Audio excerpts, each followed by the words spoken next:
देवेंद्र फडणवीस ने महाराष्ट्र में बीजेपी के खराब प्रदर्शन की ली जिम्मेदारी, की इस्तीफे की पेशकश। महाराष्ट्र के उप मुख्यमंत्री देवेंद्र फडणवीस पार्टी नेतृत्व से अनुरोध करेंगे कि उन्हें पद की जिम्मेदारी से मुक्त किया जाए। उन्होंने बुधवार को कहा कि वो इस साल सितंबर-अक्टूबर में होने वाले आगामी विधानसभा चुनावों तैयारियों पर पूरी तरह ध्यान केंद्रित करेंगे। देवेंद्र फडणवीस का ये बयान लोकसभा चुनाव में भाजपा के निराशाजनक प्रदर्शन के मद्देनजर आया है।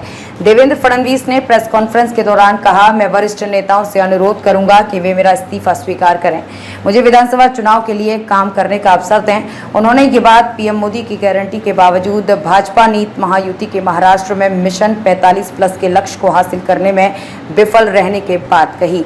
राज्य में महायुति को 17 और महाविकास अघाड़ी को 30 सीटें मिली हैं। महाविकास अघाड़ी में कांग्रेस, एनसीपी और शिवसेना यूबीटी शामिल हैं। इसके अलावा उन्होंने कहा कि हार की सारी जिम्मेदारी मेरी है। ऐसा लगता है कि मैंने अपनी कोशिश में कमी की है। भाजपा कार्यकर्ताओं ने बहुत अच्छा काम किया है। मैं हार मानने वाला नहीं हूं, लेकिन विधानसभा चुनाव के लिए पूरी तरह से काम करना चाहता हूं। मैं बाहर भी रहूंगा तो काम करूंगा।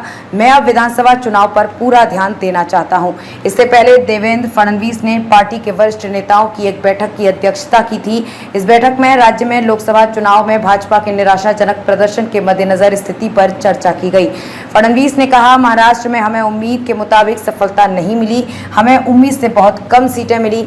महाराष्ट्र में हमारी लड़ाई केवल महाविकास अघाड़ी से ही नहीं थी, बल्कि विरोधियों द्वारा चलाए गए उस नैरेटिव से भी थी कि यदि भाजपा के नेतृत्व वाला एनडीए फिर से सत्ता में आता है तो संविधान बदल दिया जाएगा। महाराष्ट्र के सीएम एकनाथ शिंदे ने डिप्टी सीएम देवेंद्र फडणवीस के बयान पर कहा, चुनावी हार सामूहिक जिम्मेदारी है।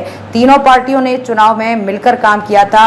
वोट शेयर देखें तो मुंबई में महायुति को 2 लाख से ज्यादा वोट मिले। हार के कारणों की ईमानदारी से समीक्षा की जाएगी। उन्होंने कहा कि पिछले 2 सालों में सरकार ने राज्य में कई अच्छे फैसले लिए हैं। मैं जल्द ही देवेंद्र जी से बात करूंगा। हमने पहले भी साथ मिलकर काम किया है और आगे भी करते रहेंगे। हम विपक्ष के झूठे दावों का मुकाबला करने में सामूहिक रूप से विफल रहे हैं। शिवसेना के नवनिर्वाचित सांसद श्रीकांत एकनाथ शिंदे ने कहा कि एनडीए ने हर जगह अच्छा प्रदर्शन किया है। कभी कभी कुछ परिस्थितियां आती हैं, लेकिन वे स्थायी नहीं होती। आने वाले समय में परिस्थितियां बदलेंगी, हम बेहतर प्रदर्शन करेंगे। हमने जो गलतियां की हैं उनका विश्लेषण करेंगे और अगली बार मजबूती से जीतेंगे। देवेंद्र फडणवीस के बयान के बाद विपक्षी नेताओं ने भी चुटकी ली है। शिवसेना नेता सुषमा अंधारे ने कहा, देवेंद्र फडणवीस दोबारा महाराष्ट्र के सीएम नहीं बनेंगे। चंद्रशेखर बावनकुले ने भी हार स्वीकार की है। मुझे लगता है कि भाजपा को महाराष्ट्र के सीएम के रूप में विनोद तावड़े के बारे में सोचना चाहिए।